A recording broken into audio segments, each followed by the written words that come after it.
Сәлем достар, если сіздер осы видеоны уже не говно деп айтып жатсаңыздар, мен вообще бұл видео шыққанына таң қалдым.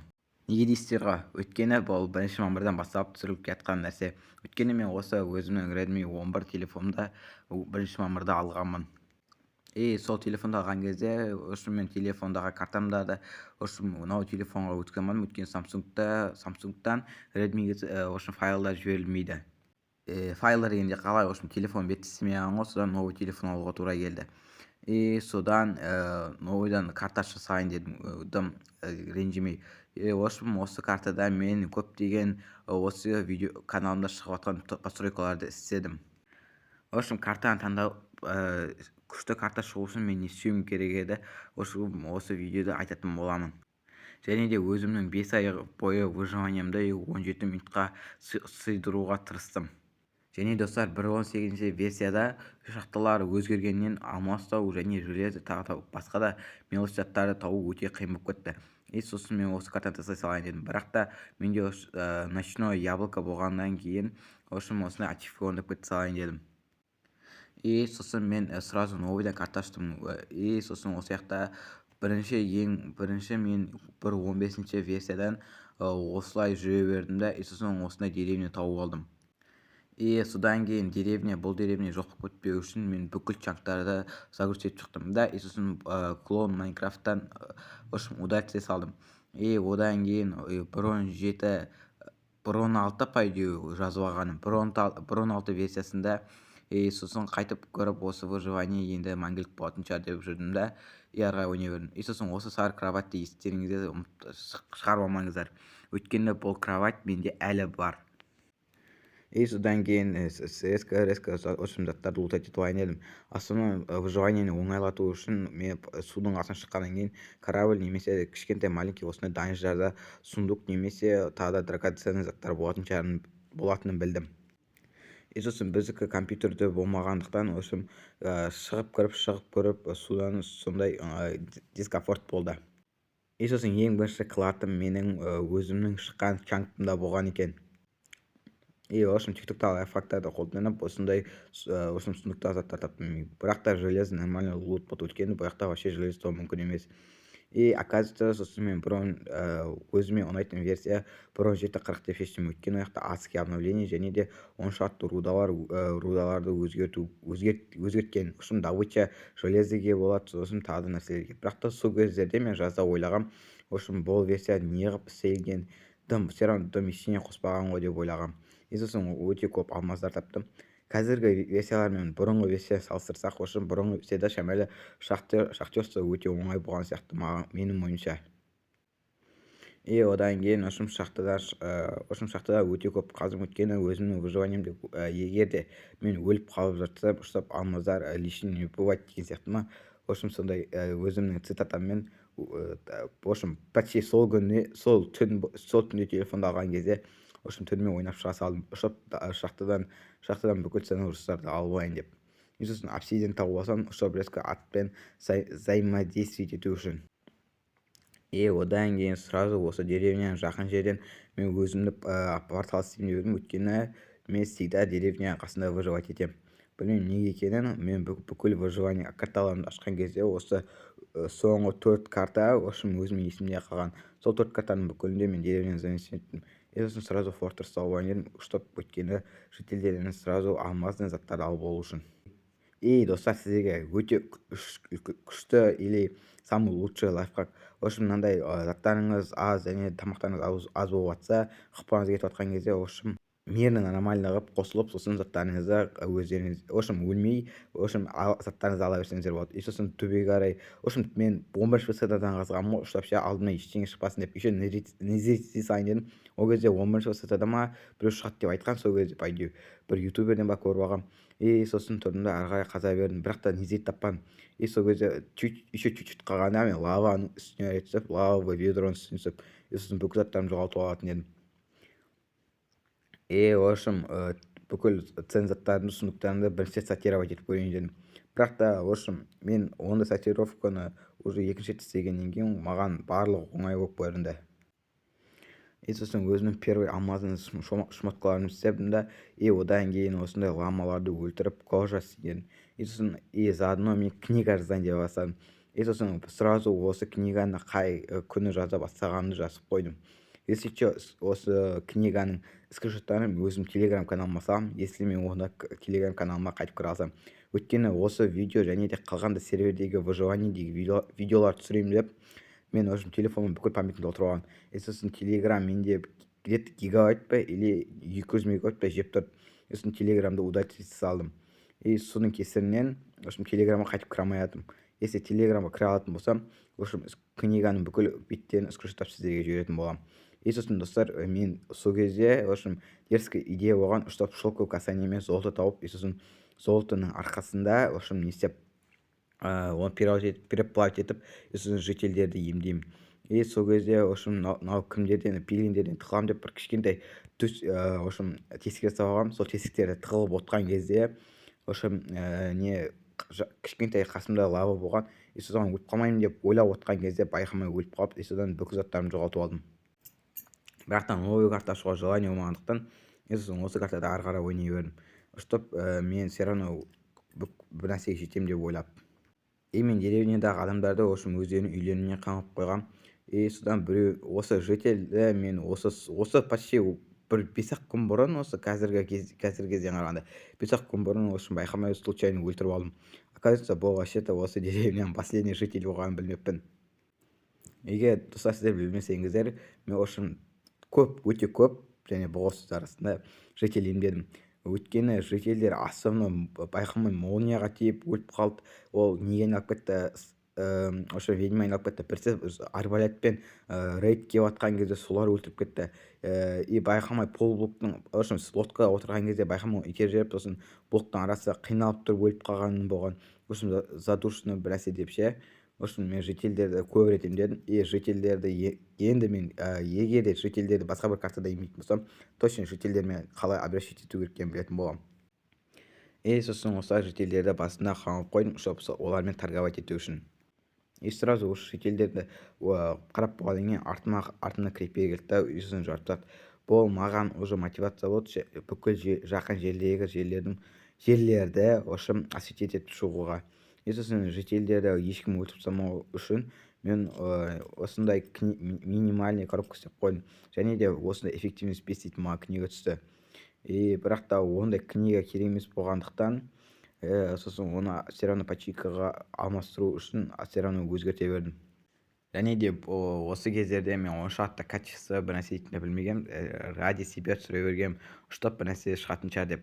Білмеймін, қазір бір нәрсе өзгерген сияқты. Сосын осындай дюб алатын, опыт алатын в общем нені істеп алдым, в общем ферма істеп алдым. Осы кезде ең бірінші Лысмай серверінің басқа типа тестовый в общем нелерін істеп атқанбыз, карталарын істеп атқанбыз. Сол кезде атока осындай в общем дюб істейтін нәрсе болған. Бірақ та ол Брон 8-ші версия, Брон 7-те ғана жұмыс істеді, және де Брон 8-дерде уже жұмыс істемей бастады. Уже разработчиктер уже алып тастаған. Сол кезде былай қарап тұрған кезде екі житель уже екеуі де осы лодкаға отырып алды өздері. Мен конечно қуандым. Сосын жақын жерден уже осындай картошка фермасын істедім. Ары қарай маған бұл мердің бір несі мен не істейін дедім, үйлер салайын дедім. Ол үшін өте көп ағаш керек болды, және де осындай көптеген лестерді қаза бастадым. Бірақ та бұл бүкіл ағаштың барлығы бірақ үйге кетті. Мемдегі үй, если көргілеріңіз келсе, осы YouTube каналымда бар. Және де мен кварц, сосын тағы да декоративный блоктарды таба бастадым. Және де онымен қоса алмаздар таба бастадым. Все равно алмаздар маған керек болды, өйткені менде 2-ақ житель болды. Ал ол кезде мен что-то тупить етіп жительдерді тамақ беру арқылы көбейту керек екенін что-то түсінбедім ба, или білмедім ба. Соның кесірінен только зомби житель ғана іздедім мен. Сол кезде бәлкім келесі зомби жителімді мен неге айналдыратын шығармын деп ойладым, с оружейникке айналдыратын шығармын дедім. Ары қарай тағы заттарымды активировать ете бастадым. Осы кезде мен рейд істейін, бірақ та өліп қалдым. Шығып барған кезде только разбойниктер ғана қалған. ал бірақ ана флаг ұстаған житель анау в общем березовый лес дейміз соларды сол жерде в общем не жоқ болып кетті. Ары қарай типичный выживание басталды. Топор улучшить ете бердім, өйткені ұштап не ағаштарды одан да тез табу үшін сосын осындай минимальный коробка істедім. Ары қарай ең бірінші менің алмазный броням сосын ландшафтты шамалы іздей бастадым. Осым деревня немесе тағы да бір ценный заттар болса сондайларды қарап жүрдім. Оказывается, мынау үлкен бір остров болып тұр. Сосын өште мен таудың басына жүрген кезде общем рейдтің флагы ұстаған адамды өлтіріп өзімен налет істедім. Общем қай версияда болмасам бүкілінде шахта бар ғой ше. Сол рейдтің көбісі шахтадан шығып қалып, мен бүкіл жер астының кәдімгі гризун сияқты қазуыма тура келді. Одан кейін жақын жерде осындай ағаш өсетін жер бар екен. Соның арқасында осындай новыйдан ағаштардың түрлерін әкеле бастадым өзім жеріме қарай. Сонымен налетті тағы да ініммен бірге тағы да істедім налетті ұштап изумруттар немесе тағы да бір шмоткалар түсіп қалу солардан. Негізгі цель скидка болған, өйткені мен все равно оларды емдегенмен оншақты скидкасы аз болды. Немесе былай қарап тұрсам, өте тупайдеу жай ғана өзім біреулермен төбескім келгеннен ба, содан істеген шығар деп ойлаймын. Өйткені ол кезде мен все равно шетелдерді қайтып емдеп жүре беретін едім. Сосын мен інімді шақырдым да, екеуміз давай төбесек дедім. Оған самый лучший трезубец бердім бүкіл рокировкаға. Сосын екеуміз төбесе бастадық. Мен осындай фейерверкпен арбалетпен атысып үйренейінші едім, бірақ та все равно інім трезубецпен мені өлтіріп тастай берді. Өйткені мен оған трезубец бердім, өйткені ол оншақты Майнкрафт ойнамайтын, основной Free Fire болған оның ойында. Где-то осылай төбес саттық та, сосын мен өлтіріп тастағаннан кейін төбесуге желание болмай қалды. Одан кейін інім тағы да бір рейд тауып, тағы да бір налет істей салайық дедік. Сосын мен осындай өзімнің бар Тұмар дейтін атымды алып алдым да, ары қарай барлығымыз бірге рейдті бітірдік. Если сіздер Майнкрафтта ештеңе өткізіп кетсе, отвечать етеді. Мынау таза күшті нәрсе, когда рейдті осылай атпен аяқтасаңыздар. Реально етейін, кәдімгідей нелер көбейеді, энергетика ма, типа сондай көбейеді. Тағы да басқа да деревняларға бардым да, тағы да рейд істедім. Кәдімгідей бір бойға тұтқан сияқтысың. Как Clash of Clans деп айтсайын жатсам, өтірік айтам, маған осындай ешкім реклама әлі бермейді. Содан кейін Fortress'те черный скелеттерді өлтіріп не істейін деп шештім. Голова давить етіп, сосын маяк істегім келді. Өйткені ағаш табу скучный болып кетті, және де все равно қандай топорың болса да, все равно жай қазыла береді. Немесе просто ускорение сондай керек болды. Сол үшін мен Fortress'ке бардым да, тағы да визерлерді өлтіріп, солардан бас жинайын дедім. Режиссер Джеймс Кэмерон.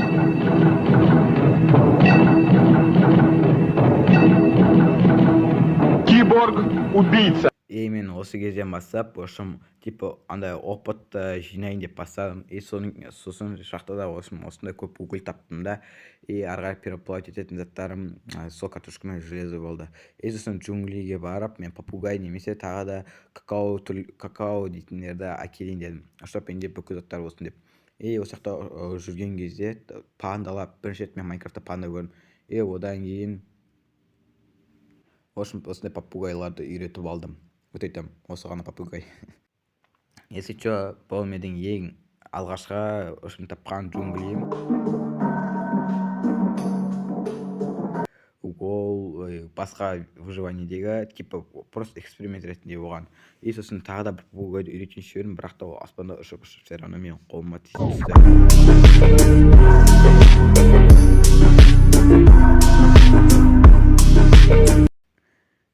Одан кейін өзімнің видеомда қарап тұрып, порталымнан қате екенін тауып алдым. Әйтпесе мен осы жақтан миллион блок все равно жүгіріп баратын едім.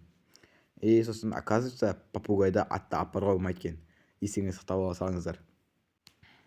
Одан кейін мен ұзақ уақытымды құртқанымды түсіндім да, Майнкрафтта үй сала бастайын дедім. Өйткені маған неғып джунгли несі биом керек болса, осы бамбуктың арқасында осындай не істеуге болатын еді. Одан кейін ініміз екеуміз үште үй құрастырып жатқанбыз. Ол үйді негізі мен ұмытып кеттім. Одан кейін шамалы осы жаққа қарай кішкентай болса да вид берейін деп осындай кішкентай аквариум істедім.